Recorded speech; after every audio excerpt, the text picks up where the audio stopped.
ఇక 4వ కోణం చూద్దాం రండి. ఏంటి 4వ మాట? మార్కు సువార్త 5వ అధ్యాయం 38వ వచనం.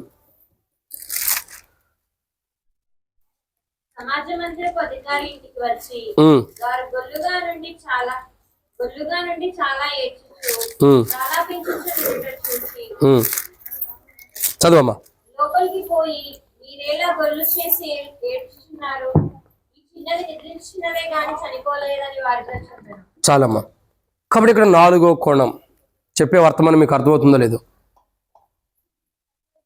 మరణం కాని నిద్రలో ఉండవారు ఒకరోజు ప్రభువు వచ్చినప్పుడు కడబోరం రోగంగానే వాళ్ళు ఎత్తబడతారు. ఆ మరణం కాని నిద్రలో ఉండవారు ఎత్తబడిన తర్వాత మిగతా వారు వాళ్ళ దగ్గర నుండి ఏం చేస్తారు? ఒకటి ఏం చేస్తారండి? స్థలం లేనట్టుగా కూడుకుంటారు. 2 గొల్లుగా అంటే సందర్గా ఉంటారు. 3 పిల్లల గురించి తీసుకొచ్చి వాయిస్తూ ఉంటారు. ఇంకా నవ్వులు పాలవుతారు.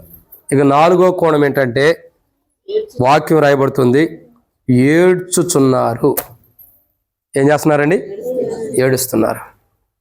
సంఘం ఎత్తబడిన తర్వాత జరిగే 4వ కోణము ఏంటంటే ఈ భూమి మీద ఉండవారు ఏడత్తం తప్పక ఇంకేం చేయలేరు.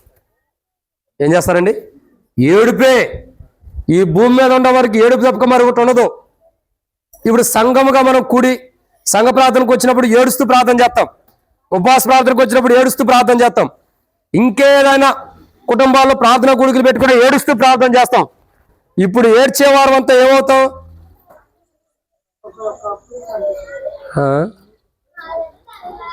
ఇప్పుడు ఏడుస్తూ ప్రార్థన చేసేవారం అంతా ఏమవుతాం? మీ దుఃఖ దినములు సమాప్తమాయనని బైబిల్ రాయబడుతూ వచ్చింది. ఏమని రాయబడుతూ వచ్చింది జ్యోతక్క? నిజమేనా మాట? మీ దుఃఖ దినములు సమాప్తమాయను అని రాయబడుతూ వచ్చింది. అంటే ఎప్పుడు దుఃఖ దినములు సమాప్తం అవుతుంది? మరణము కాని నిద్రలోకి వెళ్ళినప్పుడే నీ దుఃఖ దినం సమాప్తం అయినాయి. ఇక నీ దుఃఖ దినం సమాప్తం అయిన తర్వాత నువ్వు ఎక్కడికి వెళ్తున్నావు? ప్రభు దగ్గరికి ఎత్తబడిపోతున్నావు. మధ్యాకాశానికి వెళ్ళబోతున్నావు. అసలు మధ్యాకాశానికి ఎందుకు వెళ్తున్నావు? అది ఒక 7 పాయింట్లు 14 పాయింట్లు ఉంది. దాని తర్వాత జ్యోత మరి ఎందుకు వెళ్తున్నావు అంటే ప్రభు దగ్గరికి వెళ్తున్నాం, పరలోక రాజ్యానికి వెళ్ళడానికి వెళ్తున్నాం. సరే, సంఘముగా ఎత్తబడిన తర్వాత భూమి మీద ఉండేవారి స్థితి ఎలా ఉంటుందో తెలుసా? ఎలా ఉంటుందంటే వారి చరిత్ర చూడగా ఏడ్చేవారికి ఉంటారు. ఏం చేస్తున్నారు? ఏడుపు తప్పక మరొకట్లేదు. ఈ రోజు సంఘంలో, మందిరంలో, సంఘ ప్రార్థనలో, కుటుంబ ప్రార్థనలు కానీ, వ్యక్తిగతంగానే ఉపవాస ప్రార్థనలు కానీ, అయ్యా గృహ గుడికలో, ప్రార్థన గుడికలో ఏడ్చేర్చి నువ్వు ప్రార్థన చేస్తున్నావు. ఓ రోజు నువ్వు సంతోషించే దినం రాబోతుంది. కానీ ఇప్పుడు ఆ ఏడుపును చూసి హేళన చేసేవారు, ఆ ఏడుపును చూసి నవ్వుకునేటటువంటి వారు ఒకరోజు వాళ్ళు ఏం చేయబోతున్నారు? ఏడ్చే దినం రాబోతుంది. మీకు ఒక విషయం చెప్పమంటారా?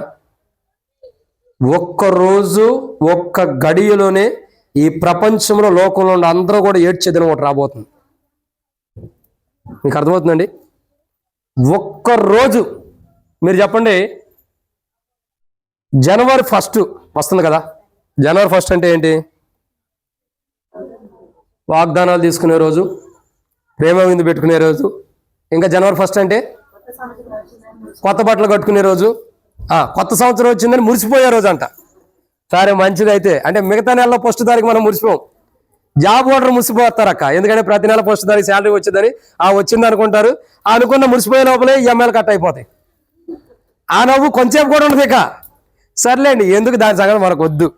ఇప్పుడు చూడండి, కొత్త సంవత్సరము మన భారతదేశంలో ఎప్పుడు వచ్చింది? 1వ తారీఖు ఎప్పుడు వచ్చింది? మనం 12వ తారీఖు 31వ తారీఖు నిద్రపోయి 1వ తారీఖు లిగితే అప్పుడు వచ్చింది. అంతే కదా? అంతేనా? 12 గంటలు దాటుతుంటేనే 1వ తారీఖు వచ్చిందని మనం నిర్ణయించుకుంటాం. అందుకేగా చిచ్చుబుడ్లు పెడతారు, లైట్ హౌస్ పెడతారు, ఇంకేమేమో అన్నీ పేలుస్తూ ఉంటారు కదా. చచ్చిపోయిన వాడు దగ్గర పేల్చినట్టుగా అన్ని బాంబులు పేలుస్తూ ఉంటారు 1వ తారీఖు. సరే, నేను తప్పుగా అంటున్నా. ఇక్కడ 1వ తారీఖు ఈ డేట్లో వస్తుంది. మరి అమెరికాలో ఎప్పుడు వచ్చింది? అమెరికాకి మనకి ఎంత వ్యత్యాసం ఉంది? టైమింగ్ 12 గంటల ఏమో అనుకుంటున్నా. సరే, 12 గంటలు అనుకుందాం. జ్యోతక చెప్పినట్టు 12 గంటల వ్యత్యాసం ఉంది. మనకి ఎక్కడ 1వ తారీఖు ఇప్పుడు వస్తే మరి వాళ్ళకి ఎప్పుడు వచ్చినట్టు?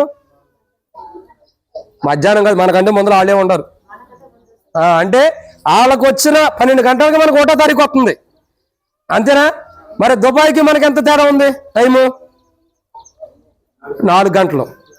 అంటే మనకు వచ్చిన తర్వాత 4 గంటలకు వాళ్ళకన్నా రావాలా, లేదా వాళ్ళకి వచ్చిన తర్వాత 4 గంటలకు మనకన్నా రావాలా 1వ తారీఖు? అంటే అసలు జనవరి 1 కరెక్ట్ టైంకి రావట్లే ప్రపంచంలో. కానీ ప్రపంచంలో ఉన్న ప్రతి మనిషి ప్రభు స్వరక్తం ద్వారా కడగబడి సంఘంగా చేయబడి మరణం కాని నిద్రలో ఉండి ప్రభు స్వరముని ఎత్తబడిన తర్వాత, ఆ ఎత్తబడి ఉన్న వాళ్ళు వెళ్ళిపోయిన తర్వాత ఈ భూమి మీద విడవబడిన వాళ్ళు ఆ ప్రజలందరూ కూడా ఏడ్చే ఒక్క రోజైతే ఉంది. ఒక గడియలో, ఒక గంటలో కానీ, ఒక నిమిషంలో కానీ ప్రపంచంలో ఉన్న వాళ్ళందరూ కూడా టైమే సరిగా లేదు. కానీ ఒక్క రోజైతే ఒకే గడియలు అందరూ ఏడవబోయే దినాలు రాబోతున్నాయి. మనం ఆ రోజుల్లో ఉండకూడదని మన కొరకే యేసు ప్రభు వారు కలువరిశిల్లో తన ప్రాణం పెట్టి చనిపోయి తిరిగి లేచి తన స్వరక్తం ద్వారా మనం కడిగి దేవుని బిడ్డలుగా చేసి ఆయన రక్తంలో ఆయన దేహంలో మనం పాల్గొనడం ద్వారా మరలా జీవం కలిగి ఉంటాం. కాబట్టి పరలోక రాజ్యాన్ని మనకు తీసుకెళ్ళడం కొరకై ఆయన మనవి మెత్తుమై కలువరిశిల్లో ప్రాణం పెట్టాడు. మనం ఆ ఎడబడిన వారిలో ఉండి ఎడబడిన వారు ఎలా ఏడుస్తారో అలా ఏడవకూడదని, అలా ఏడ్చే జీవితం మనకు రాకూడదని మన కొరకై యేసు ప్రభు కలువరిశిల్లో ప్రాణం పెట్టాడు. మరణం కాని నిద్రలోకి మనం ప్రవేశించినా మనం నష్టపోకూడదని మన కొరకే యేసు ప్రభు వారు కలువరిశిల్లో ప్రాణం పెట్టాడు. ఇది ఎన్నో మాట? 4. 4వదిగా ప్రజలు ఏం చేస్తున్నారండి? విడబడిన తర్వాత ఏడుస్తున్నారు. ఇక 5వ విషయాన్ని చూద్దామండి. 5వ కోణం దేవుని యొక్క వాక్యాన్ని చూసినట్లయితే 5వ మాట మార్కు సువార్త 5వ అధ్యాయం 38వ వచనం. మార్కు సువార్త 5వ అధ్యాయం 38వ వచనం. సమాజమంతా పొద్దుగారే ఇంటికి వచ్చి ఒళ్ళుగా నుండి చాలా ఏడ్చుచు ప్రలాపించుచు నుండుట చూచి లోపలికి పోయి మీరేలా ఒళ్ళు చేసి ఏడ్చుచున్నారు, ఈ చిన్న నిద్రించుచున్నదే గాని చనిపోలేదని వారితో చెప్పాను. ఏమని రాయబడుతూ వచ్చిందండి? ఈ చిన్నది. వాళ్ళు ఏం చేస్తున్నారు మరి? ఆ చిన్నది నిద్రించుంటుండే ఏం చేస్తున్నారు? గొర్రెలు ఏడ్చే రోజులు వెళ్ళిపోయి అక్క ప్రలాపించుచున్నారు. ఏం చేస్తున్నారండి? ప్రలాపించుచున్నారు. ప్రలాపించడం అంటే ఏంటి? ప్రలాపించడం అంటే అర్థం ఏంటి? బాధపడ్డం. ఇంకా ఇంకా ఏం చేస్తున్నారు? ప్రలాపించడం అంటే ఇంకేంటి? దుఃఖంతో ఉండారని కూడా చెప్పుకోవచ్చు, ఇంకా బాధతో ఉన్నారని కూడా చెప్పుకోవచ్చు. సరే, ఇక్కడ మనం గమనించాల్సిన కోణం ఏంటి? ఆ చిన్నదాని విషయమై అసలు ఆ చిన్న పిల్లకి ఎంత వయసు ఉండి చెప్పండి? 12 సంవత్సరాలు. 12 సంవత్సరాల ప్రాయం కలిగిన ఆమె విషయమై అనారోగ్యంగా ఉన్నప్పుడు మొదటే బాధపడితే లేదా ప్రార్థన చేస్తే ఇప్పుడు ఆ ఏడవలసిన బాధ ఉండేదా? ఆ ప్రలాపించాల్సినంత అవసరం ఉండేదా? ముందే ఉండేదా? ఉండేది కాదు. ఇప్పుడు ఏం చేస్తున్నారు? అసలు ఒక మనిషి ప్రలాపించేది ఎప్పుడే చెప్పండి? అవన్నీ కాదులే అక్క, జ్యోతక్క, మిరియాలు, టమాటాలు, ఉల్లిగడ్డలు అన్నీ అయిపోయినాయి. ఇక చివరికి వచ్చాం. ఒక మనిషి ఎప్పుడు ప్రలాపిస్తాడంటే తాను ప్రేమించిన వాడు తనకు దూరమైనప్పుడు ప్రలాపిస్తారు. అర్థమవుతుందండి? తనను ప్రేమించేవారు కానీ తాను ప్రేమించినటువంటి వారు కానీ తనకు దూరమైనప్పుడు ఏడుపు వచ్చిద్ది రాదా? వచ్చింది. అంటే ఈ లోక ప్రేమల గురించి కాదు నేను చెప్పేదండి, ఈ లోక ప్రేమల గురించి కాదు. ఏడుపు వచ్చింది. ఎందుకు వచ్చింది? అదే ప్రలాపిస్తూ ఉంటాం. వారి గురించే పదే పదే జ్ఞాపకం తెచ్చుకుంటూ, వారినే మనసులోకి తెచ్చుకుంటూ, వారినే గుర్తు చేసుకుంటూ, పదే పదే వారిని జ్ఞాపకం తెచ్చుకుంటూ కన్నీరు కార్చుకుంటూ ఉండటమే ఒక కోణంలో ప్రలాపించడం. అంటే ఇప్పుడు ఈ జీవితాలు ఎలా ఉండే? ప్రలాపించేవారు ఉంటారు. ఎప్పుడు ప్రలాపిస్తున్నారు? మరణం కాని నిద్రలో చిన్నదున్నప్పుడు ప్రలాపిస్తున్నారు. అసలు ఎప్పుడు ప్రలాపించాలి? ఆ చిన్నది నిద్రలోకి వెళ్ళక మునిపే ప్రలాపించాలి. కానీ ఎప్పుడు ప్రలాపిస్తున్నారు? ఆమె నిద్రిస్తున్నప్పుడు ప్రలాపిస్తున్నారు. ప్రయోజనం ఉందా? అసలు వాళ్ళు ప్రలాపించేది దేనికి? ఆ చిన్నది లోకం నుండి వెళ్ళిపోయిందని ప్రలాపిస్తున్నారు. ఒక రోజు కడబోరం రోగినప్పుడు, బోర శబ్దం మనకు వినబడినప్పుడు, మొదట నిద్రించిన మరణం కాని నిద్రలో ఉండేవారు లేపబడిన తర్వాత వాళ్ళు ప్రభు దగ్గరికి వెళ్ళినప్పుడు విడవబడినటువంటి వారు, భూమి మీద విడవబడిన స్థితిలో ఉన్నవారు ప్రలాపిస్తూ వస్తారు. కానీ ఆ రోజు ప్రయోజనం లేదు. దాని గురించే రెండవ సమయాల గ్రంథం 11వ అధ్యాయంలో చూసినట్టయితే 11వ అధ్యాయం 12వ అధ్యాయంలో బెత్షెబా యొక్క భర్తని దావీదు రాజు ఏం చేస్తాడు? చంపించిన వాడు ఉంటాడు. బెత్షెబా యొక్క భర్త పేరేంటి? ఏం పేరమ్మా? ఉజ్జియా, ఊరియా, ఇంకా బెత్షెబా యొక్క భర్త పేరు ఏంటంటే ఉరియా. ఓకే, ఆయన ఎలాంటి వాడు? నీతిమంతుడు. నేను అనుకుంటా బెత్షెబా యొక్క భర్తను చంపించినందుకు కూడా ఒక కోణంలో దావీదు రాజు మందిరం కట్టుకోకుండా దేవుడు దావీదు రాజును అడ్డగించాడు. నువ్వు నీతిమంతుల యొక్క రక్తాన్ని వలికించావు అన్నాడు దేవుడు. అది గమనించాల్సింది ఏంటి? ఆ యొక్క భర్త చనిపోయిన తర్వాత ఆ దుఃఖ దినములు అంటే ప్రలాపించే దినములు అయిపోయిన తర్వాత దావీదు రాజు మరలా ఆమెను చేర్చుకున్నాడు దగ్గరికి. ఆ ప్రలాపించే దినములు ఎక్కడ ప్రలాపిస్తుంది? తన తండ్రి ఇంటికి వెళ్ళి ప్రలాపిస్తున్నారు. ప్రయోజనం ఉందా? ప్రయోజనం లేదు. ఇక్కడ గమనించాల్సిన కోణం ఏంటంటే, ఒక మనిషి ఎప్పుడు ప్రలాపిస్తాడంటే తాను ప్రేమించిన వాడు తనను ప్రేమించిన వాడు కానీ దూరమైనప్పుడు ప్రలాపిస్తారు. ఒకరోజు ప్రభు రాబోతున్నాడు, ప్రభు ప్రత్యక్షమవబోతున్నాడు. ఈరోజు నీ భార్య నువ్వు ఎక్కువ ప్రేమించవచ్చు, నీ భర్తను ఎక్కువ ప్రేమించవచ్చు, నీ పిల్లల్ని, నీ తల్లిదండ్రుల్ని, నీ అన్నదమ్ములు అక్కచెల్లిని ఎక్కువ నువ్వు ప్రేమించవచ్చు. ఒకరోజు నువ్వు ఎవరిని ప్రేమిస్తున్నావో వారు మరణం కాని నిద్రలో నుండి ప్రభు దగ్గరికి వెళ్ళిపోతారు. కానీ వారినే ప్రేమిస్తూ దేవుని ప్రేమించుకోకుండా, దేవుని ప్రేమించే మనసు లేకుండా, దేవుని ప్రేమించిన అనుభవం లేకుండా, దేవుని ప్రేమ కలిగి ఉండకోకుండా, దేవుని ప్రేమ లేనివారుగా డగడగ మోగేటంటే డ్రమ్ములాగా ఉండి దేవుని ప్రేమ లేనివారుగా ఉంటే ఒకరోజు మనం ప్రలాపించబోతున్నాం. ఎందుకంటే ప్రభువు నందు అంటే అక్కడ రాయబడుతున్న మాట ఏంటంటే, మరణం కాని నిద్ర కలిగిన వారు ప్రభు స్వరం విని వెళ్ళిపోతున్నారు. కానీ మనం ఆ స్థితిలో అనుభవంలో లేం కాబట్టి విడవబడేవారు ఉంటాం. అలా విడవబడకూడదని మన నిమిత్తమే యేసు ప్రభువు కలువరిశిలో ప్రాణం పెట్టాడు. ఆయన దేహం, ఆయన రక్తం అలా మనం విడవబడకూడదని మన కొరకే సమీపంగా ఉంది. ఈరోజు మనం సరి చేసుకోవాలి. ఇది ఎన్నో మాట? 5. వీళ్ళారా, ఒకరోజు రాబోతుంది. ఆ రోజు సమాజంగా నువ్వు కూడిన ప్రయోజనం లేదు. ఆ రోజు నువ్వు సంతోషంగా ఉండా, నీ సంతోషం పరిపూర్ణమైనది కాదు. ఆ రోజు నీవు సందడిగా సంతోషం కాదు. ఆ రోజు నువ్వు తంతి వాయించుకుంటున్న అనుభవంలో ఉండా ప్రయోజనం లేదు. ఆ రోజు నీవు ఏడ్చిన ప్రయోజనం లేదు. ఆ రోజు నీవు ప్రలాపించిన ప్రయోజనం లేదు. అంటే దీన్ని బట్టి అర్థమైంది, బైబిల్లో రాయబడింది, కాలం సంపూర్ణమైనప్పుడే దేవుడు తన ప్రియకుమారుని పంపించాడు ఈ లోకానికి. బైబిల్ ఏమని రాయబడుతూ వచ్చింది? ఇదే మిక్కిలి అనుకూల సమయం, ఇదే నేడే రక్షణ దినం. అంటే ఈ సమయం దాటి ఇంకో సమయం ఉందా లేదో మనకు తెలియదు. తెలియనప్పుడు ఏం చేయాలి మనం? ఒక్క మాట చెప్పమంటారా? రేపు పొద్దున్నే మనం చచ్చిపోతున్నామని తెలిసింది అనుకోండి, ఇవాళ ఏం చేస్తాం?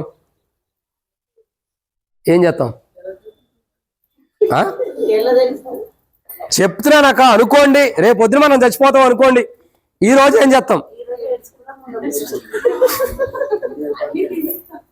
అన్ని తినేస్తారా? షుగర్ ఉంది కదా, ఇక బిస్కెట్లు, స్వీట్లు నచ్చినవన్నీ తెచ్చి పెట్టుకుంటారు అనుకోండి, ఎటు రేపు చచ్చిపోతున్నాం కదా అని. ఇంకేం చేస్తారు? ఒకళ్ళేమో అన్ని తినేస్తారు, ఒకళ్ళేమో ఏడుస్తాం. ఇంకా రహస్యాలు ఏమన్నట్టు చెప్పేస్తారా? ఓహో, అంటే రహస్యంగా దాచిపెట్టిన ఏమో ఉండయి. అక్క దావిదన్న చెబుతా లేదు, నాకన్నా చెప్పక్క, బ్యాంకులో ఏమన్నా తెచ్చుకుంటా. ఆస్తులు, పాస్తులు, ఇంకా ఇక బాగుంది. అయితే రేపు చచ్చిపోతాం అంటే ఈరోజు ఏం చేస్తాం? ఒకళ్ళేమో ఏడుస్తాం, ఒకళ్ళేమో అన్ని చెప్పేస్తాం, ఇంకా అన్ని తినేస్తాం. ఇంకేం చేస్తాం? పంపకాలు కూడా రేత్రి. మన దరిద్రం కొద్ది ఆదివారం వస్తే ఏం చేస్తామన్నా? ఆదివారం వస్తే బ్యాంక్ కూడా ఓపెన్ చేయడు, ఇంకా చర్చిలో పడుకుంటారు. ఇంకా ఆదివారం వస్తే ఏ రిజిస్ట్రేషన్ ఆఫీస్కి వెళ్ళి బాగా పచ్చడానికి కూడా లేదుగా. మరి ఏం చేస్తాం? అకస్మాత్తుగా మన మరణం వస్తే పేపర్ మీద రాస్తారా ఎవరికి ఎంత ఉందనా? ఎంత మంచివాళ్ళు. అది మనం అంతా భౌతికమైన వారిని తప్పగా ఆత్మ సంబంధమైన ఆలోచన ఒక్కటి లేదు. రేపు చచ్చిపోతామంటే నా మటుకు నేనేం చేస్తాను తెలుసా? ఏ లోపాలు ఉన్నాయో అది సరి చేసుకుంటాను. ఎందుకంటే రేపు నువ్వు చనిపోతున్నావు అని దేవుడు చెప్పాడంటే సమయం ఇచ్చాడని అర్థం. సమయం ఇచ్చినప్పుడు ఏం చేయాలా? ఆస్తులు పంపకాలు, స్వీట్లు తింటాలు, ఇంటికి మూలను కూర్చుని ఏడవటాలు, ప్రారంభించడం ఈ కాదు. ఏం చేయాలా? నాలో బలహీనతలు ప్రభు, ఇప్పుడు నేను రేపు పోతున్నాను కాబట్టి దేవుని రాజ్యానికి రావటానికి నాలో ఏవైనా విరోధమైనవి ఆటంకాలు ఏమైనా ఉన్నాయా? ఎటు రేపు చచ్చిపోతున్నా కదా, ఏమైనా ఆటంకాలు ఉన్నాయా, అయోగ్యమైనవి ఉన్నాయా? తెలియపరచు ప్రభు, నేను సరి చేసుకుంటానని మనం సరి చేసుకోవడానికి దేవుని దగ్గర ప్రార్థన చేసుకుంటాను. నేను మోటుకు నేనైతే, మీరైతే స్వీట్లు తినండి, ఏమైనా చేసుకోండి, మందిరంలో పడుకోండి, అది మీ ఇష్టం. ఏం చేస్తా అది కూడా చేసుకుంటారా? మరి నేను చెప్పకముందు చెప్పాలి, ఇది చెప్పిన తర్వాత అది కూడా అంటే కౌంటింగ్లోకి రాదే కది. గుర్తుపెట్టుకోండి, మన జీవితంలో, మన క్రైస్తవ విశ్వాస జీవితంలో రేపు చనిపోతామంటే ఈరోజు ఏం చేస్తాం? నా మోటికి నేనైతే సరి చేసుకుంటా. అనేక మంది ఏం చేస్తారు? ప్రలాపిస్తారు, ఏడుస్తారు. జోతక చెప్పినట్టుగా ఏడుస్తారు. ఏమని? అయ్యా షుగరే పెరిగిందో, బీపీఏ పెరిగిందో, రోగమే వచ్చిందో, వచ్చింది ఎటు వచ్చింది, ఇంకొన్ని రోజులైనా బతికించయ్యా. రేపే నా జీవితం ఏంటి? నా పెద్ద కొడుకు SIA అవ్వాలి, నా చిన్న కొడుకు మంచి జాబ్ చేయాలి, ఇంకెన్నో ఆలోచనలు ఉంటాయి, ఉండవా? 24 సంవత్సరాలకే పెళ్లి చేసేసేస్తారు. చేయాలన్న కోరికలు ఎన్ని ఉంటాయి. ఇవన్నీ ముచ్చట తీరకుండా తీసుకుంటావా ప్రభువా? నీకు ఇది న్యాయమేనా? నాకేం ముచ్చట తీరకుండా తీసుకుంటావా? కొడుకు పెళ్లి చేయాలా, కొడుకు జాబ్ రాలా, కొడుకు పిల్లలను చూడాలా, అప్పుడే తీసుకుంటావా అని ఎంత బాధపడుతుంది దేవుని దగ్గర. మన బాధ చూసి దేవుడు కూడా సరే సావు, ఇంకొన్ని రోజులు ఎక్కువ జీవితం కలుగుండాలని ఆయనే ఆశిస్తాడు. పంపని అంటే దేవుడే కనుకరించేంతగా మనం మా వేషధారంతో ప్రభువుని అడుగుతాం. అడిగిన ఒక్క రోజే లేదా ఒక వారం రోజులే, ఆ తర్వాత మళ్ళీ యథాస్థితి తదాస్తత. ప్రలాపించి కొంతసేపే, అంటే మరణం తప్పించుకోవడానికి, దేవుని దగ్గర నుంచి ఆశీర్వాదం పొందుకోవడానికి వేషధారంతో కొంతసేపు అడుగుతాం. కానీ దేవుడు ఎలాంటి వాడంటే మనల్ని పిచ్చిగా ప్రేమించాడు. మనం ఏమి చెప్పినా నమ్మేవాడు. దేవుడు ఎలాంటి వాడు? మనల్ని పిచ్చిగా ప్రేమించాడు. మనం ఏం చేస్తే అది నమ్మేటటువంటి వాడు దేవుడు. నువ్వు ప్రలాపిస్తుంటే నువ్వు వేషధారణ డూప్లికేట్ అని కాదు, నువ్వు ప్రలాపించింది చూసి నీకు ఇచ్చేస్తాడు. అది దేవుడి ప్రేమ అంటే. అదే దేవుడు అంటే. మన వేషధారంతో ఉండ అక్కర్ల కొద్ది ఈ రోజు నాకు అవసరం వచ్చిందని మనం దేవుని దగ్గరకు వచ్చినా, నువ్వు ఎట్ట దేవుని దగ్గరకు వచ్చి ఏడిచినా, నా బిడ్డ ఏడుస్తున్నాడు, ఏడుస్తుంది అని ఎమ్మటే నీకేం కావాలి ఇచ్చేస్తాడు. అసలు నీ మీదకి తీర్పు తీసుకురావడానికి ఇష్టపడినా నువ్వు ఏడిస్తే చాలు, నా బిడ్డ ఏడ్చాడని ఆ తీర్పును కూడా ఆపేసి పో, ఇదిగో నీకు కావాల్సింది తీసుకుంటాడు. అది దేవుని ప్రేమ. అంతగా నిన్ను పిచ్చిగా ప్రేమించాడు దేవుడు. ఎంత పిచ్చిగా ప్రేమించాడంటే, నిన్ను ఎంత ఎక్కువగా ప్రేమించాడంటే, తన కుమారుణ్ణే నీ కొరకు బలిగా ఇవ్వటానికి కూడా వెనక్కి తిరిగి ఆలోచించాల. అంటే తన కుమారుణ్ణే మన కొరకు పోగొట్టుకోవడానికి కూడా ఇష్టపడ్డాడు. అంత పిచ్చి ప్రేమ, అంత పిచ్చి ప్రేమ, అంతగా మనల్ని ప్రేమించాడు దేవుడు. అయితే ఒకరోజు ప్రజలు ఆ సత్యాన్ని తెలుసుకొని వారు ఏడుస్తారు, ప్రలాపిస్తారు. కానీ మనం ఎక్కడ ఉంటాం? సంతోషంగా ప్రభు దగ్గర ఉంటాం. సంతోషంగా ప్రభు దగ్గర ఉంటాం. మరణం కాని నిద్రలో ఉండేవారు ప్రభు దగ్గర ఉంటారు. మరణం కాని నిద్ర లేకుండా వేషధారంతో ఉండి ప్రలాపిస్తున్నటువంటి వారు, నేను అనుకుంటే ఇక్కడ ప్రలాపిస్తున్నారంటే ఏదో నవ్వుతూనే వేషధారంగా ప్రలాపిస్తున్నారు. సమాజపు అధికారి కూతురు కదా, ఏడవపోతే మళ్ళీ ఈయనేం చేస్తాడన్న భయంతో కూడా ఏడ్చేవాళ్ళు కొంతమంది ఉంటారు. అది నిజమైన ఏడుపు కాదు. ఇలా ఒక రోజు రాబోతుంది, వాళ్ళు నిజంగా ప్రలాపించిన సంఘం ఎత్తబడిన తర్వాత ఏ ప్రయోజనం లేదు. కానీ మన జీవితాలు బాగుండాలని యేసుప్రభు మన కొరకే శిలువలో మరణించి, మన కొరకే ఆయన కలువరి శిలువలో ప్రాణం పెట్టి చనిపోయి తిరిగి లేచి ఆయన దేహాన్ని మనకి ఇచ్చాడు. ఎందుకంటే ఒకరోజు మనం ఏడవకూడదని. ఎన్నమాట అండి? 5. 6వ మాటను చూద్దామండి, సమయం అయిపోయిందాక ముగిద్దాం. 6వ మాట రండి, దేవుని యొక్క వాక్యాన్ని చూసినట్లయితే లూకా సువార్త 8వ అధ్యాయం 51వ వచనం.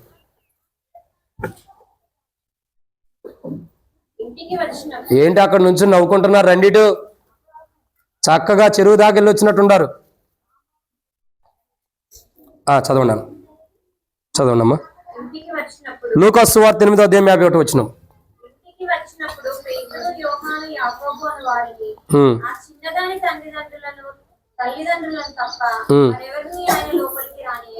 అదే ఏం చేశాడండి? మరి ఎవరిని లోపలికి రానియలేదు.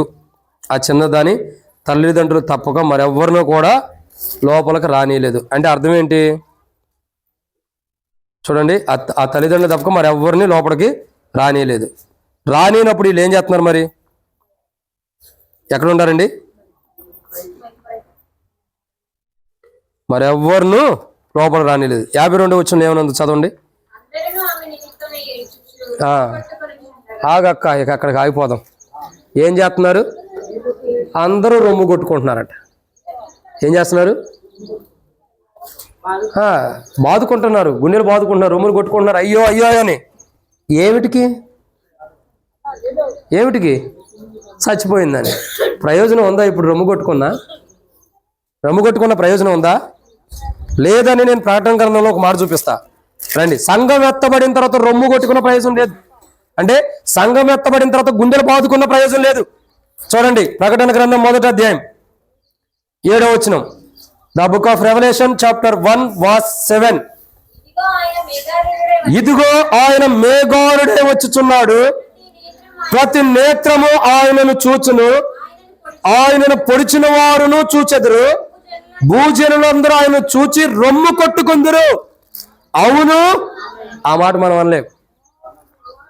ఆమెనన్నావా? మనం కూడా రొమ్ము కొట్టుకోవాల్సిన దినాలు రాబోతాం. ఆమెనన్నా మనం కూడా రొమ్ము కొట్టుకోవాల్సిన దినాలు రాబోతున్నాయి. రా క్రికెట్ తర్వాత ఆడదాం, రా త్వరగా రండి. కానీ దేవుని యొక్క వాక్యాన్ని చూసినట్టే బైబిల్లో రాబోనమాట. ఒక రోజు రాబోతుంది, ఒక దినం ఆసనం రాబోతుంది, ఒక గడియ రాబోతుంది. మరణం కాని నిద్రలో ఉన్న సహోదరి దగ్గరకు వచ్చి అనేకులు ఎలా రొమ్ములు బాదుకుంటున్నారు, గుండెలు బాదుకుంటున్నారు. ఒక రోజు మరణం కాని నిద్రలో ఉన్నవారు కడబోరు మ్రోగినప్పుడు, దేవుని బోరతో మోగినప్పుడు, ఆ శబ్దం విన్న తర్వాత, ఆ స్వరాన్ని విన్నప్పుడు, సంఘం ఎత్తబడిన తర్వాత, మరణం కాని నిద్ర కలిగిన వారు ఎత్తబడిన తర్వాత మిగతా వాళ్ళు ఏం చేస్తారు? భూమి మీద ఏం చేస్తున్నారండి? రొమ్ము కొట్టుకుంటున్నారు. ప్రయోజనం లేదు. గుండెలు బాదుకున్న ప్రయోజనం లేదు. సమయం పోయిన తర్వాత గుండెలు బాదుకున్న ప్రయోజనం లేదు. రక్షణ ఉన్న మేడే మిక్కిలి అనుకున్న సమయం అన్నప్పుడే రక్షణ పొందాలి. నేనే మిక్కిలి సమయం అన్నప్పుడే సరి చేసుకోవాలి. ఇదే అనుకున్న సమయం అన్నప్పుడే సరి చేసుకోవాలి. ఇది తప్పితే మనం సమయం లేదన్నప్పుడే సరి చేసుకోవాలి. కానీ ఏం చేశారు వాళ్ళందరూ కూడా? చెప్పండి, కుర్చీలో నక్కలు ఏం చేశారు? గుండెలు బాదుకుంటూ వచ్చారు. ఎప్పుడు? ఆ చిన్నది మరణం కానీ నిద్రలో ఉన్నప్పుడు గుండెలు బాదుకుంటూ వచ్చారు. ప్రయోజనం ఉందా? ప్రయోజనం లేదు. అందుకే సమయం చాలా విలువైనది, కాలం చాలా విలువైనది. సమయమును పోనీక దాన్ని సద్వినియోగపరచుకోమని బైబిల్లో ఎందుకు రాయబడుతూ వచ్చింది? ఏ సమయం మనం ఈ లోకాన్ని విడిచిపెడతామో తెలియదు. ఏ సమయం ఈ లోకం విడిచిపెట్టి దేవుని దగ్గరికి వెళ్తామో తెలియదు. కాబట్టి మనం ఏం చేయాలా?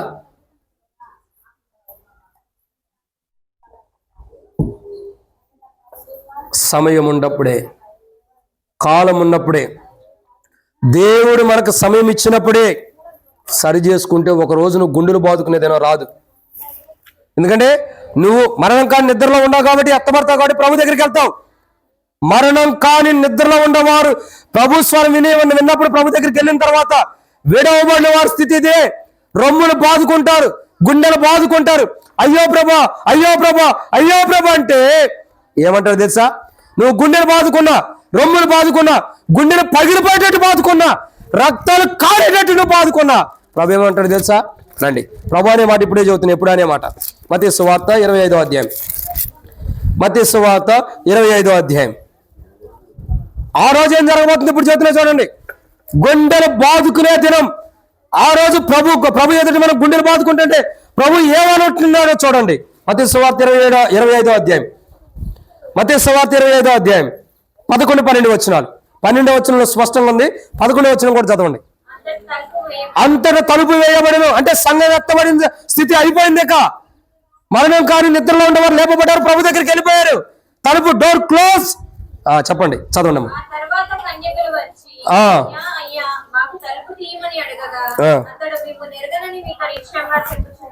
ఏం చెబుతున్నాడండి?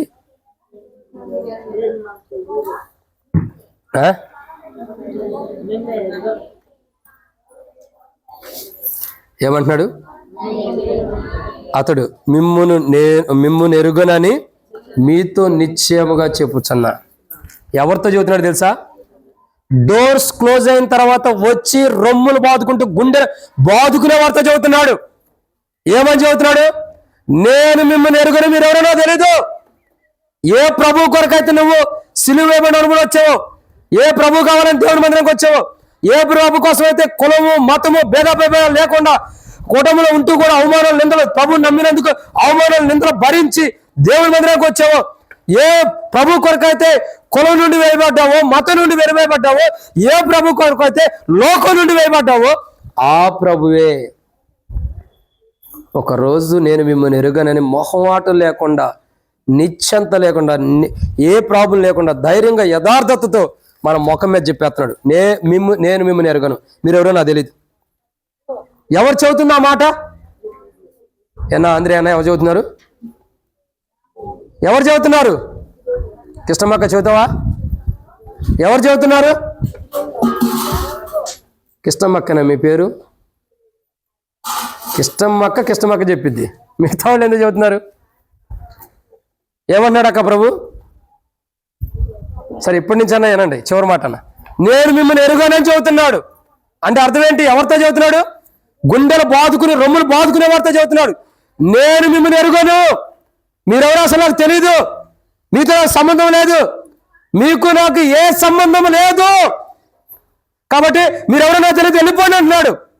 కానీ కన్యకలు వచ్చి అంటున్నారు, అయ్యా దయచేసి మేము కూడా కన్యకలమే, మేము కూడా కన్యకత్వం కలిగిన వారమే, మా మమ్మల్ని కూడా జ్ఞాపకం చేసుకో, మాలో నూనె తక్కువైంది కాబట్టి నూనె తెచ్చుకోవడానికి వెళ్ళాం. తలుపు దీ ప్రభు అంటే మీరెవరో నాకు తెలియదు, మీరు వెళ్ళిపోండి అంటున్నాడు. అంటే అర్థం ఏంటి తెలుసా? మరణం కాని నిద్రలోకి వెళ్ళక మునిపే సరైన క్రమంలో కరెక్ట్ అయిన విధానంలో సిద్ధపడకపోతే ఒకరోజు ప్రభు మనల్ని అనే మాట ఇదే, మీరెవరో నాకు తెలియదు. ఎంతగా ప్రభు కోసం ప్రయాసపడుతున్నావు చూడు, ఎంత కష్టపడుతున్నావు. కులాన్ని వదిలిపెట్టుకున్నావు, మతాన్ని వదిలిపెట్టుకున్నావు, బంధువుల్ని, రక్త సంబంధికులు, అన్నదమ్ముని, అక్క చెల్లెల్ని, అయిన వారిని, కాదని, ఆస్తి ఐశ్వర్యాలు అన్ని వదిలిపెట్టుకుని ప్రభువే కావాలని వచ్చిన మనల్ని ఒకరోజు ప్రభు మీరెవరో నాకు తెలియదంటే మనకి ఎట్లా ఉండిద్ది? ఎట్లుండిది ఆలోచించండి. ఇప్పుడు సపోజ్ నేను ఇక్కడ ఉంచుని ఎలిషాన్న మీరు ఒకసారి ఉంచండి. ఎలిషాన్న ఎవరో నాకు తెలియదంట, ఎలిషాన్న ఎవరో నాకు తెలియదంట. ఇప్పుడు ఆయనకి ఏమనిపించింది? రోజు సేవకు తీసుకెళ్తాడు, పరిచర్య తీసుకెళ్తాడు. ఆయనకు అనారోగ్యం ఉంటే నేనే బండి తోలి తీసుకెళ్ళాను ఆయన్ని, ఆయన బాగపోతే నేనే వాక్యం చెప్పాను, నువ్వెవరో నాకు తెలియదు అంటాడా? ఇది సేవకుడు అనే మాటేనా? ఇప్పుడు సేవకుడు అనే మాటను చూస్తున్నాం. ఒకరోజు ప్రభు అనుపోతున్నాడు, మోహమాటం లేకుండా నిర్మోహమాటంతో చెప్పబోతున్నాడు. కూర్చున్నా ఏమి లేకుండా, అసలు దాచుకోకుండా, అసలు ఆయన ఏ బాధ లేకుండా, ఏ చింత లేకుండా ధైర్యంగా యథార్థంగా చెబుతున్నాడు, మీరెవరో నాకు తెలీదు. Who are you? నువ్వెవరువే?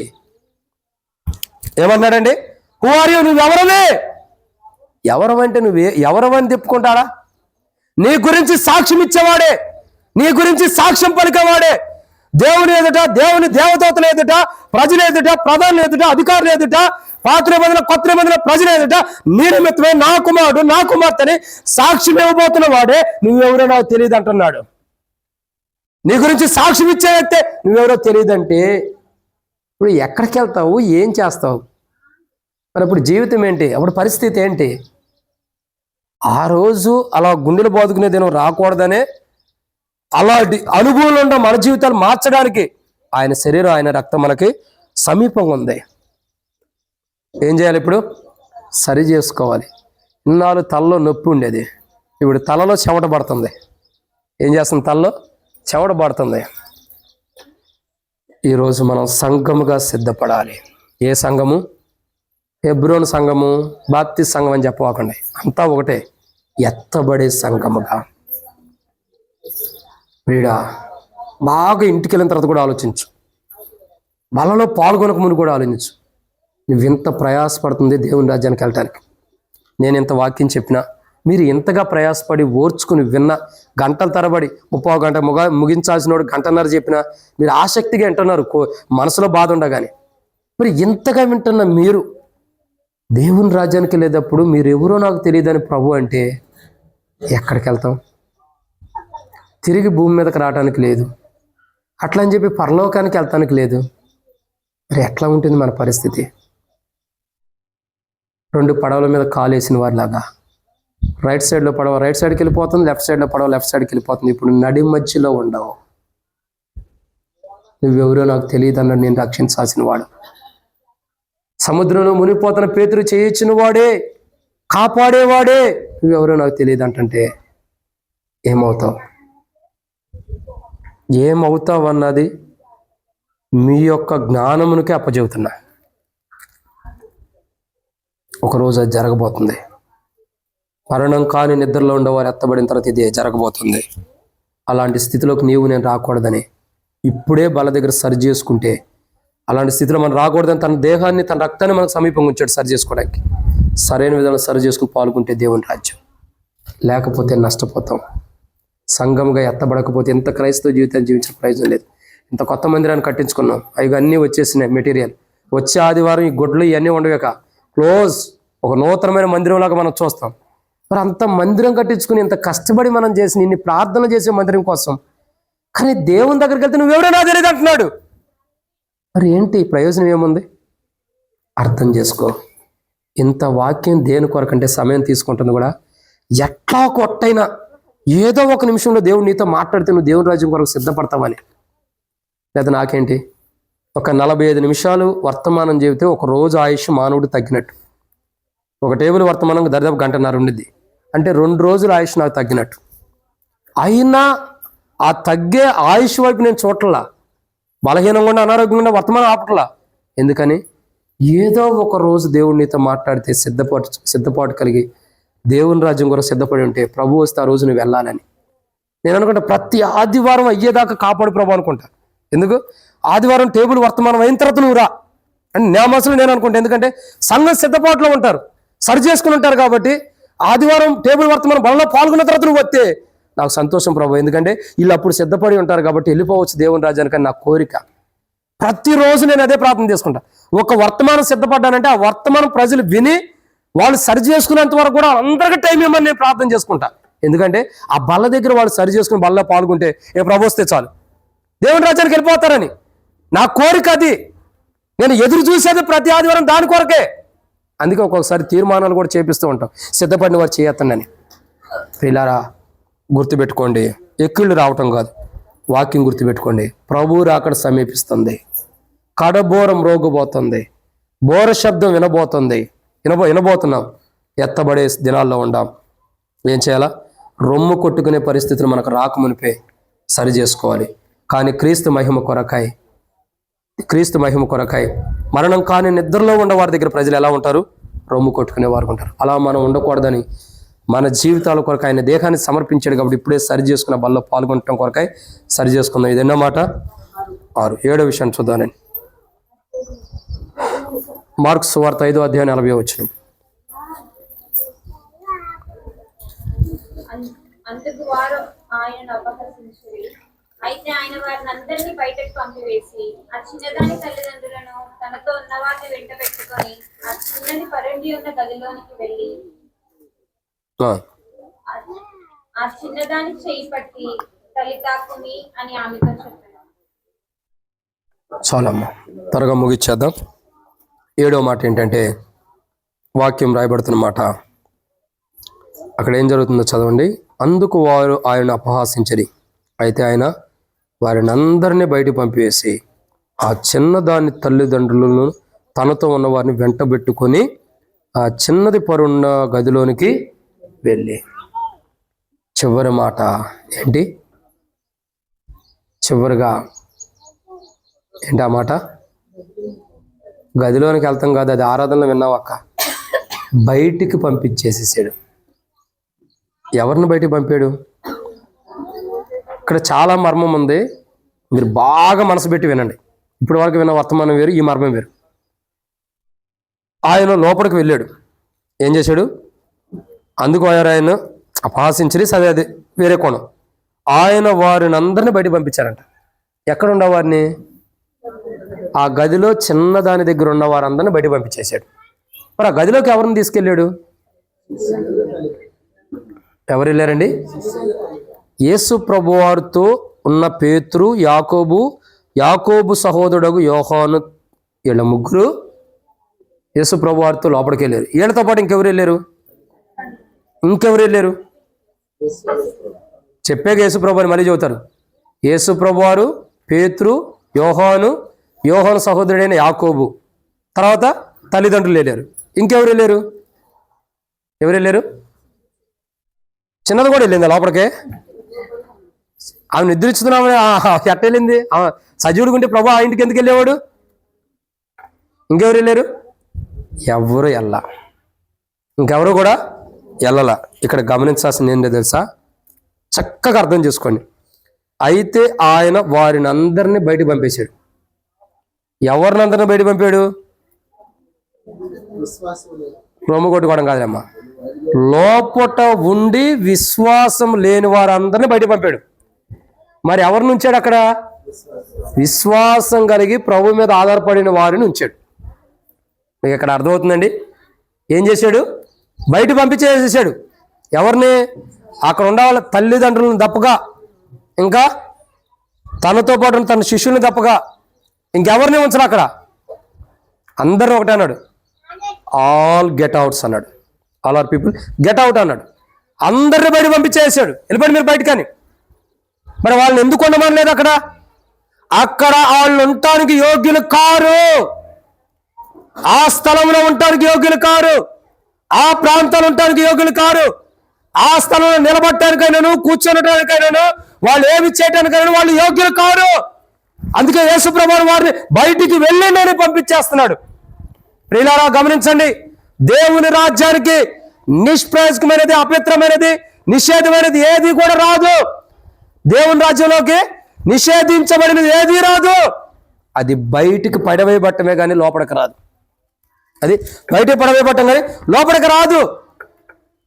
నిషిద్ధమైనటువంటి జీవితం, దేవుడు నిషేధించినటువంటి జీవితం మనం జీవిస్తే, అలాంటి క్రైస్తవ జీవితం, అలాంటి విశ్వాస జీవితం, అలాంటి మాదిరికరమైన జీవితం జీవిస్తే నువ్వు దేవుని రాజ్యంలో నుంచి బయటికి నెట్టవేయబడతావు కానీ దేవుని రాజ్యంలోకి వెళ్ళవు.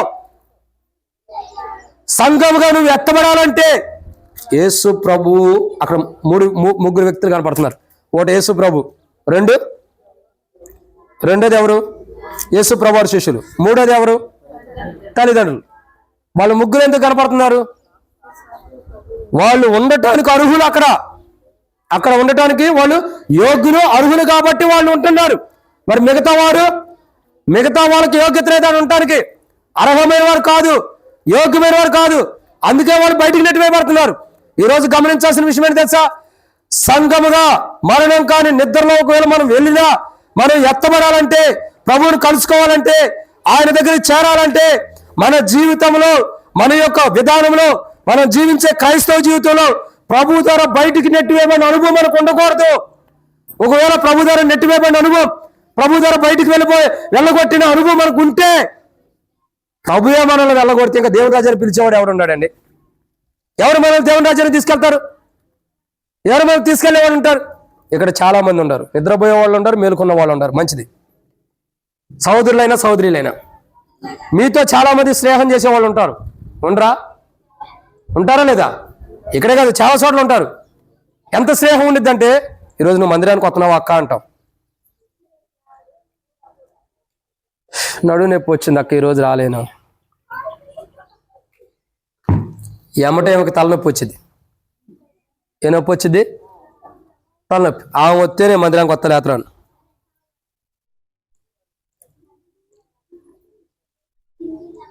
ఇంకొక ఆమె ఉండింది, అక్క మందిరానికి వెళ్తున్నావు అక్క, ఈరోజు వెళ్తున్నాను కానీ కొద్దిగా ఆలస్యంగా వెళ్తా. నువ్వు వెళ్ళేటప్పుడు నన్ను కూడా పిలువు అక్క, నేను కూడా ఆలస్యంగా వస్తా.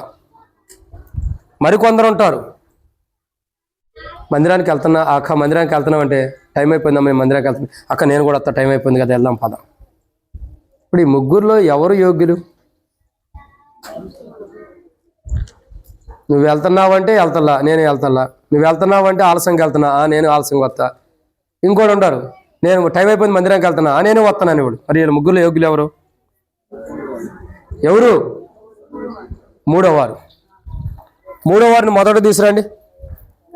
మొదటి వారు కడపడి వారు అవుతారు, కడపడి వారు సరే. ఇప్పుడు కడపడి స్థితిలో చెప్పిన మాట మొదటికి తీసుకొస్తే ఎట్లా ఉంది? వాళ్ళే మొదటి ప్రాధాన్యతలో ఉంటారు. ఎవరు? వాళ్ళే మొదటి ప్రాధాన్యత. అంటే ఇక్కడ అర్థం ఏంటండి? ఇక్కడ గమనించాల్సింది ఏంటో తెలుసా? సంఘం యొక్క చరిత్రలో, సంఘం యొక్క జీవితంలో మనం గమనించాల్సింది ఏంటంటే, మనుషులను బట్టి మందిరానికి రాకూడదు. నువ్వు వస్తే నేను వస్తానన్నా, లేకపోతే రాను. సంఘ ప్రార్థనకైనా, బైబిల్ స్టడీకైనా, ఉపవాస ప్రార్థనకైనా, ఆరాధనకైనా, ఆదివారమైనా నువ్వు వస్తున్నావా? రావట్లేదా? నేను రావట్లా, అయితే నేను కూడా రాను. ఈ కోణంతో మందిరానికి వస్తే లేదు, ఒకరోజు బయటకు ఖచ్చితంగా వెళ్ళిపోతాం, దాంట్లో డౌటే లేదు. అసలు మందిరానికి ఎందుకు రావాలి? దేవుని కొరకు రావాలి. దేవుని రాజ్యం కొరకు సిద్ధపడి సంఘంగా ఎత్తబడటానికి మనం సిద్ధపడతానే మందిరానికి రావాలి. కానీ మందిరానికి ఎందుకు వస్తున్నావు? నువ్వు వస్తున్నావు లేదా అని అడుగుతాం. చెప్పు, నువ్వు యొక్క మందిరానికి వస్తున్నావు అంటే, అన్నా ఏడొస్తావు అన్నా, ఈరోజు మా పాలోళ్ళు నన్ను తిట్టారన్నా, నేను రాలేకపోతున్నా అన్నా.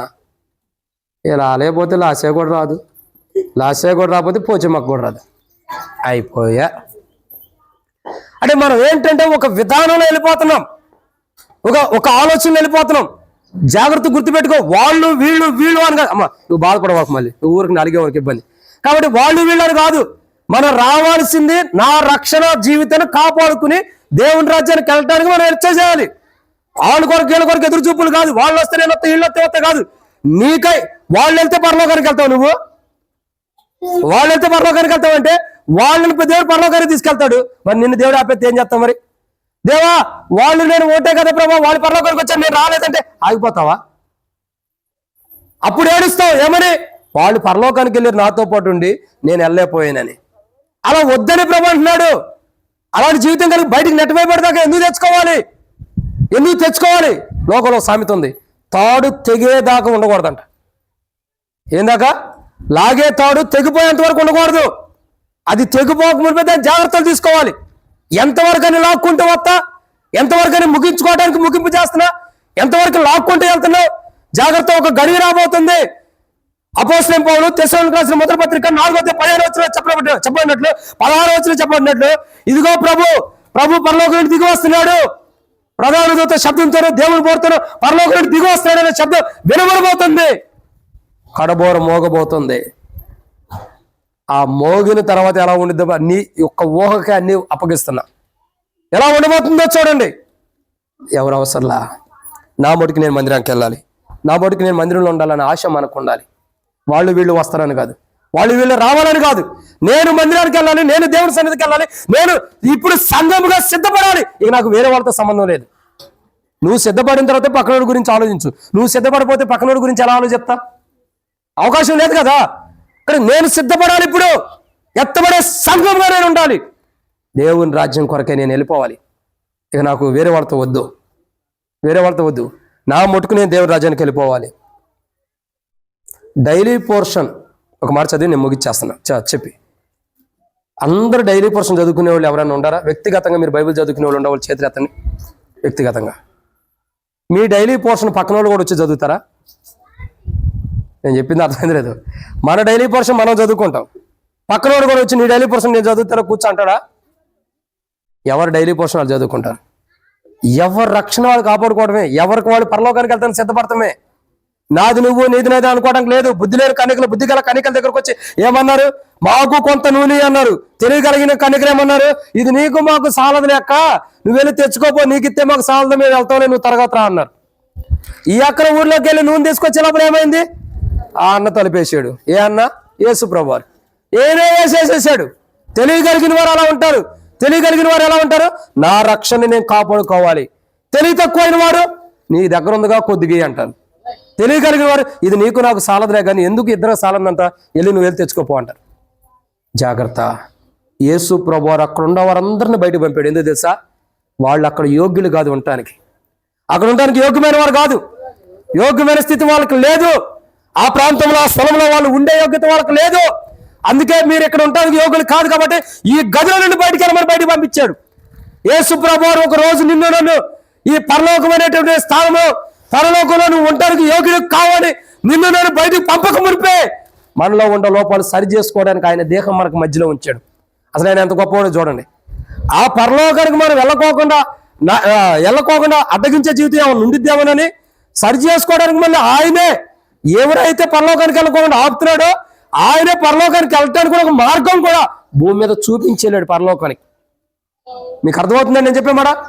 ఎవరైతే పరలోకానికి వెళ్ళగలుగుతాడో ఆపుతున్నాడో ప్రభు, ఆ ప్రభువే మరలా పరలోకానికి వెళ్ళటానికి ఒక మార్గం కూడా భూమి మీద చూపించే ఆయన పరలోకానికి వెళ్ళిపోయాడు. అంటే ఇక్కడ ఏం కనపడుతుంది తెలుసా? ఆయన నమ్మకత్వం కనపడుతుంది. ఆయన ఎంత దయ కలిగిన వాడు కనపడుతుంది. మీరు పాపంలో పరలోకానికి వస్తే రానివ్వను అని చెప్తున్నాడు. మరి మీరు పరలోకానికి ఎలా రావాలన్నది మళ్ళీ ఆయనే ఒక మార్గాన్ని చూపించే వెళ్ళాడు ఇక్కడ నుండి. అంటే ఆయన ఎంత గొప్పవాడో చూడండి. ఆ మార్గం ఏంటంటే ఆయన దేహం, ఆయన రక్తం. ఆయన దేహంలో మనల్ని మనం సరి చేసుకుని ఇది నా కొరకే విరవబడిన నా శరీరం, ఇది నా కొరకే విరవబడిన ప్రభు శరీరము, నాది కాదు ప్రభు శరీరం. ఒకరోజు ప్రభు మధ్యాకాశానికి వస్తే నన్ను తీసుకెళ్లటం కొరకై విరవబడిన నా శరీరం అని ప్రభు అన్నాడు. కాబట్టి ఆ శరీరం ఇది. ఈ రక్తంలో పాల్గొనడం ద్వారా ప్రభు వస్తే ఆయన నన్ను తీసుకెళ్తాడు నిరీక్షణ, ఆయన్ని చూడగలుగుతాను నిరీక్షణ కొరకు ఈ బలలో పాల్గొంటున్నా. మీకు ఒక్కటే మాట చెబుతున్నాయండి, నువ్వు పరలోకం వెళ్ళకోకుండా అడ్డగించేది యేసుప్రభే. నిన్ను పరలోకాన్ని పంపడానికి మార్గం చూపించి, భూమి మీద మార్గం చూపించింది కూడా యేసుప్రభే. అంటే ఆయన ఒక మార్గం ఈ భూమి మీద ఉంచాడు. ఈ మార్గాన్ని నువ్వు తెలుసుకోక, ఈ బల్ల యొక్క విధానం, ఈ ప్రభు బల్ల పాల్గొనే విధానం నువ్వు తెలుసుకోక బలలో నామకార్థంగా పాల్గొంటే అక్కడ ఆపివేయబడతావు. ఇక్కడ యథార్థంగా సరి చేసుకుంటే అక్కడ నీకు ఆపేవాడే లేడు. పేతురు ఓపెన్ చేయ డోరు. ఏ డోరు? పరలోకం తాళం చేయాలి పేతురికి ఇచ్చారు కదా, ఓపెన్ చేయి. పలానా సహోదరి ఎల్షద్దా ప్రార్థన మంది నర్సాపూర్ నుండి తిరిగి వచ్చారు మన దగ్గరికి, ఓపెన్ చేయ వాళ్ళ కొరకు డోర్ ఓపెన్ చేయి. ప్రభా నువ్వు చెప్పావు కదా, ఓపెన్ చేస్తా వచ్చే వారం చూద్దరు మందిరానికి డోర్లు ఉంటాయి. ఓపెన్ చేస్తా ప్రభావంగానే ఓపెన్ చేస్తాడు. వెళ్ళిపోవడమే నీవు నేనంటే ఎవరు ఆయన ఆ అనుమతిస్తే వాళ్ళు వెళ్ళటమేనండి. ఇంకో మాట అంటాడు, పేతురు డోర్ క్లోజ్ చేయి, వీళ్ళు వస్తున్నారు, వీళ్ళకి అక్కడ స్థానం లేదు. అదేంటి ప్రభా? లేదు వాళ్ళని వదిలేసి వాళ్ళ తీర్పు నేను చూసుకుంటా, పదండి మీరు నరకానికి పోండి అంటాడు. Choice ever. దేనికి వెళ్ళటానికి సిద్ధంగా బలలో పాల్గొంటున్నావు? ఈ బలలో పాల్గొని సరి చేసుకుని పాల్గొంటేనేమో అక్కడ ఆయన ఆపడం. ఇక్కడ సరి చేసుకోకుండా నామకార్థంగా లోపల కుళ్ళు కుతంత్రాలు అంటారు కదా, ఏదో ద్వేషాలు అంటారు కదా, ఇవన్నీ మనసులో పెట్టుకుని లేనిపోయి అన్ని హృదయంలో పెట్టుకుని ఏదో బయటికి ప్రైజ్ లాడక్కని బలలో పాల్గొంటే ఖచ్చితంగా అక్కడ ఆపేయబడతాం. గుర్తుపెట్టుకోండి, ఇక్కడ మనసులో ఏమి లేకుండా, ఒకరంటే ఒకరు దేశం లేకుండా, అసూయ లేకుండా, కలహం లేకుండా, కోపం లేకుండా, ఒకరి మీద ఒకరు గొడవ లేకుండా, కొట్లాటలు లేకుండా, విభేదాలు లేకుండా అందరూ ఏకత్వం కలిగి సమానంగా బలలో పాల్గొంటే అక్కడ నీకు డోర్ ఓపెన్ చేయబడింది పరలోకంలో. లేదు అని ఒకరి మీద ఒక దేశాలు అసూయలు కలిగి ముందరికి వెళ్ళామనుకోండి, అసలు పరలోకానికి తలుపే నీకు తెరవబడదు. జాగ్రత్త. మరణం కాని నిద్రలో, క్రీస్తు మహిమ కొరకే మరణం కాని నిద్రలో ఉండే వారి దగ్గర ప్రజలు ఎలా ఉంటారంటే, ఒకటి ఎలా ఉంటారు ప్రజలు? సమాజంగా కూడి ఉంటారు. 2 సందర్గా ఉంటారు. 3 పిల్లలకు వాయిద్యాలు వాయించే వరకు ఉంటారు. 4 ఏడుస్తూ ఉంటారు. 5 ప్రలాపిస్తారు. 6 రొమ్ము కొట్టుకుంటారు. 7 బయటికి నెట్టివేయబడతారు. వీళ్ళు అంటే ఇలాంటి స్థితిలో బయటికి నెట్టివేయబడిన అనుభవంలో వాళ్ళు ఉంటారు. ఓ రోజు మనం ఈ 7 అంతల అనుభవం కలిగిన వారికి ఉండకూడదని, ఇది లోకానుసారమైన సంతోషం కానీ భౌతికమైన ఆనందం కలిగి కానీ ఉండకూడదని, ఏడుస్తూ కానీ ప్రలాపించేది కానీ ఇలాంటి జీవితం మనకు ఉండకూడదని, రొమ్ము కొట్టుకునే జీవితం కానీ, ఓ రోజు మరి బయటికి నెట్టివేయబడే జీవితం కానీ మనకు ఉండకూడదని యేసు ప్రభువు వారు మరణ నిమిత్తమే కలువరిశిలో చనిపోయి తిరిగి లేచాడు. ఆయన మరణ భూస్థాపన ద్వారా మనకు పరలోక రాజ్యం ఇస్తున్నాడు. కాబట్టి ఆయన దేహం మనకు సమీపంగా ఉంచాడు. ఆయన ఉంచిన మార్గం ఏంటంటే ఆయన దేహమే. ఆ దేహంలో మనం సరిగ్గా పాల్గొంటే ఆ పరలోకానికి మనం వెళ్ళేవారుగా, ఎత్తబడే సంఘం గుండి మనం ఎత్తబడేవారుగా ఉంటాం. మరణం కాని నిద్రలోకి వెళ్ళినా మనం ఎత్తబడేవారుగా ఉంటాం. కాబట్టి ఇక్కడ రాయబడిన మాట ఏంటంటే పిల్లరా, ఏమని రాయబడుతుంది? మరణము కాని నిద్ర అంటే అర్థం ఏంటంటే, అపోస్తలుడైన పౌలు ఎఫెసీయులకు రాసిన పత్రిక అపోస్తలుడైన పౌలు తెస్సలోనికీయులకు రాసిన మొదటి పత్రిక 4వ అధ్యాయం 15-16 వచనాల ప్రకారం ప్రభువునందు నిద్రించిన వారు వాళ్ళు ఎవరంటే మరణం కాని నిద్రలో ఉన్నారు. వాళ్ళు ఎత్తబడుతున్నారు. కానీ వాళ్ళు ఎత్తబడిన మిగతా వాళ్ళు ఏం చేస్తున్నారు? ఇలాంటి 7 అంతల అనుభవం కలిగిన జీవితంలో ఉన్నారు. మనం ఈ 7 అంతల అనుభవం కలిగిన జీవితంలో ఉన్నాం, పరీక్షించుకోండి. ఎందుకంటే మరణం కాని నిద్రలో ఉంటే ఒకరోజు ప్రభు నీకు స్వరం వినిపిస్తాడు. మొదట నువ్వే ప్రభు దగ్గరికి వెళ్తావు. నేనైనా మరణం కాని నిద్రలో ఉంటే ప్రభు దగ్గరికి వెళ్తాం ఒకరోజు. కానీ వేషధారణతో ఉంటే ఖచ్చితంగా దేవుని రాజ్యానికి విడవబడతాం. అలాంటి వేషధారణ లేని వారమై దేవుని రాజ్యానికి స్వచ్ఛమైన వారిగా, శ్రేష్టకరమైన వారిగా ప్రభు చూపించిన కోణంలో ప్రభు రాజ్యానికి వెళ్ళటం కొరకు మనం సిద్ధపడినట్లు ప్రభు మనకి సహాయం చేయనుగాక. ఆమేన్. సమయంలో మనమందరం కూడా బలలో పాల్గొందాం. ఎవరికి వారు వ్యక్తిగతంగా మనల్ని మనం పరీక్షించుకుని బలలో పాల్గొందాం. ప్రభు యొక్క బల్ల ప్రార్థన పూర్వకంగా బల్ల విరిచేటప్పుడు, బలలో పాల్గొనేటప్పుడు కానీ, బల్ల మీ దగ్గరకు వచ్చినప్పుడు కానీ, ప్రభు దేహం ప్రభు రక్తం మీ దగ్గరకు వచ్చినప్పుడు కానీ అటు ఇటు తిరగటం కానీ, కళ్ళు తెరిచి చూడటం కానీ చూడొద్దు. ప్రార్థనలో ఉండండి. ఏమైనా బలహీనతలు ఉంటే సరి చేసుకోవడం ప్రయత్నించండి. ఇంకా ప్రాముఖ్యంగా చెప్పాలంటే పరలోక రాజ్యానికి వెళ్ళకుండా ఏమన్నా అడ్డగిస్తుంటే ఇప్పుడు బలలో పాల్గొనేటప్పుడు సరి చేసుకోండి. సరి చేసుకుని బలలో పాల్గొందాం. ఇప్పుడు నువ్వు పరలోక రాజ్యానికి అంటే సంఘముగా ఎత్తబడటం కొరకైన వర్తమానం ఇది. నువ్వు ఎత్తబడాలంటే సరి చేయబడాలి. నువ్వు ఎత్తబడి దేవుని రాజ్యానికి వెళ్ళటానికి దేవుడు ఒక మార్గం ఉంచాడు. అదే ప్రభు వల్ల ఆయన దేహం, ఆయన రక్తం. ఆ దేహంలో, ఆ రక్తంలో సరి చేసుకుని మంచి విధానంలో ఏ లోపాలుండా, ఇప్పుడే ఒకరి మీద ఒకరికుండా లోపాలుండా, ఒకరంటే ద్వేషం ఉండా, అసూయుండా, కలహాలుండా, వాటన్నిటిని ఇప్పుడే సరి చేసుకోవాలి. హృదయంలో యోగ్యమైన రీతిలో బలలో పాల్గొనటం కొరకై సిద్ధపడు. అప్పుడు దేవుని రాజ్యానికి వెళ్తాం. అటు ఇటు చూడదు ఎవరో కూడా సరైన విధానంలో సరి చేసుకుందాం.